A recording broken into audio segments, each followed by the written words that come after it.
Ораза кезінде адам ағзасында өте күрделі әрі ғажайып өзгерістер жүреді. Бұл жай ғана тамақ ішпеу емес, тұтас бір ішкі жаңару, тазалану және қалпына келу үдерісі. Алғашқы 1-2 күнде көп адам өзін жайсыз сезінуі мүмкін. Бас ауырып, әлсіздік пайда болады, ауыздан жағымсыз иіс шығады, тіл ауырлап, кейде жүрек айнып, аштық қатты сезіледі. Бұл жағдайдан қорқудың қажеті жоқ, себебі осы кезеңде ағза бұрын жиналған артық заттардан арыла бастайды. Қандағы қан деңгейі төмендеп, жүрек соғысы баяулайды, қан қысымы да аздап түседі. Бұлшықеттердегі гликоген жұмсалып, сол себепті шаршау байқалады. Тазаланудың ең қиын тұсы да осы алғашқы күндерге сәйкес келеді. 3-ші күннен бастап ағза жаңа тәртіпке бейімделе бастайды. Енді ол май қорын ыдыратып, оны энергия көзі ретінде пайдаланады. Май құрамындағы заттар бөлініп, глицерин глюкозаға айналады да, адам бойында бұрынғыдай қатты әлсіздік болмайды. Ас қорыту жүйесі демалып, негізгі күш ағзаның ішкі тазалануына жұмсалады.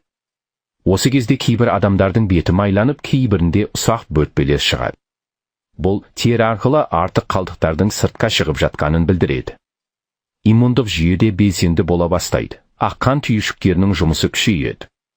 Өкпе тұсы сыздап, тыныс жолдарының тазаланып жатқандай сезімі пайда болады. Тыныстың жағымсыз иісі сақталуы, тілдің ағаруы, тазаланудың жалғасып жатқанын көрсететін белгілер. Бұл кезеңде ішектің құрылымында да өзгерістер болады. Бұрын ішек қабырғасына жабысып алған қалдықтар біртіндеп ажырай бастайды. Адам өзін жеңіл сезінгенімен кейде іштің қозғалып, ішек жұмысының белсенуі байқалады. Мұның бәрі ішкі жүйенің жаңарып жатқанының көрінісі.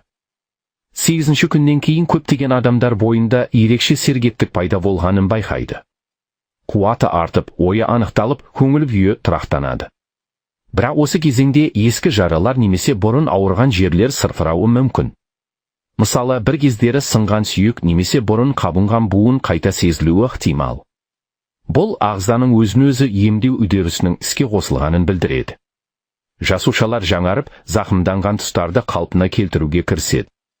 Лимфа жүйесі белсене қосылып, ескі, әлсіреген жасушаларды жоюға тырысады. Осы кезде бұлшықеттердің тартылып, аяқтардың ауырсынуы да ағзадан зиянды қалдықтардың шығуымен байланысты. Ауыз қуысында ұсақ жаралар пайда болуы ықтимал, бұл бактериялардың белсенділігімен байланысты. Мұндай жағдайда ауызды тұзды сумен шайып тұру жаралардың тез жазылуына көмектеседі. Аяқтың ауырсынуы да жиі кездеседі, себебі зиянды заттар көбіне төменгі бөліктерде жиналады. 16-ші күннен кейін ағза оразаға әбден үйренеді. Аштық қатты мазаламайды, ой-сана тынышталады, бойда тұрақты қуат пайда болады. Тіліңіз біртіндеп қызғылттанып, тынысыңыз да тазара бастайды. Ішкі ағзалар өзін-өзі емдеу жұмысын аяқтап, жаңарған жасушалардың орнын толықтырады. Осы кезеңде ағза бұрын жиналған зиянды заттардан арылып, қорғаныс қабілетін күшейтеді. 20 күннен кейін адамның жүйкесі тынышталып, ойлау қабілеті жақсарып, есте сақтау қабілеті артады. Көп адам өз бойынан ерекше жеңілдік сезінетінін айтады.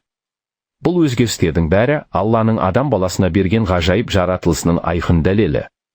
Ағза өздігінен тазарады, өздігінен қалпына келеді. Дегенмен ең маңыздысы, оразаның басты мақсаты тек денсаулық емес екенін ұмытпау.